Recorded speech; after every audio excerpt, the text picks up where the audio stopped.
Ticket sales at the box office are decent this summer, but will it be a record breaker? Erik Childress, our movie guy, is here. Good to have you back on the show as always.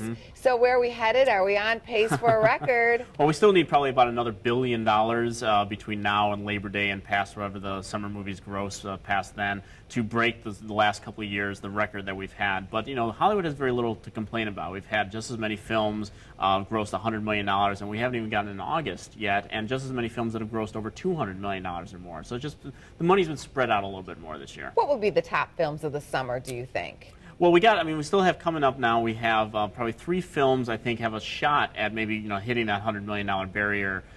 This week, 2 of them opening this week. We have Two Guns with Denzel Washington and Mark Wahlberg. The pairing of them is going to draw a crowd. You probably have to see that be #1 this weekend. And you also got The Smurfs 2. This the first Smurfs movie did over $560 million worldwide. So I think this film has a shot breaking the $100 million barrier. And you also have next week Elysium. With Matt Damon, the science fiction film from the director of District 9, I think is going to be a lock for $100 million.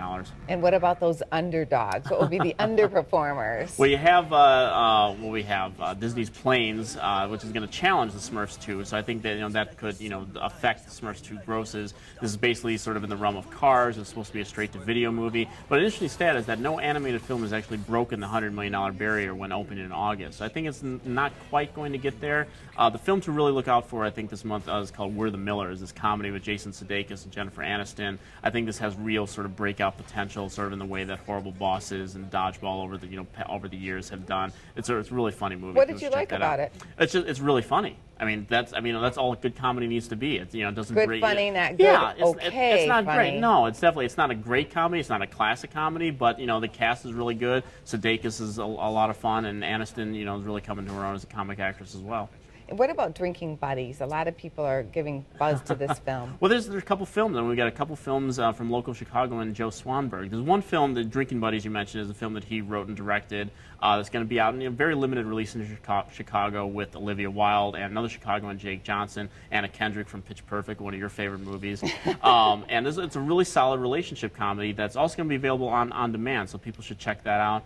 And there's another film coming out late August on the 23rd called You're Next, which is this home invasion thriller that's been sort of on the festival circuit for the last couple of years. It's finally getting out in the theaters from Lionsgate, and people flocked to The Purge back in May and June, and go see this one. This is a lot more fun, a lot better time in the movies than that one was. So summer still holds a lot of success potentially here. Yeah, absolutely. I think August. There are a lot of films. There are a lot of films that are going to be opening in August that are probably not going to hit $40–50 million.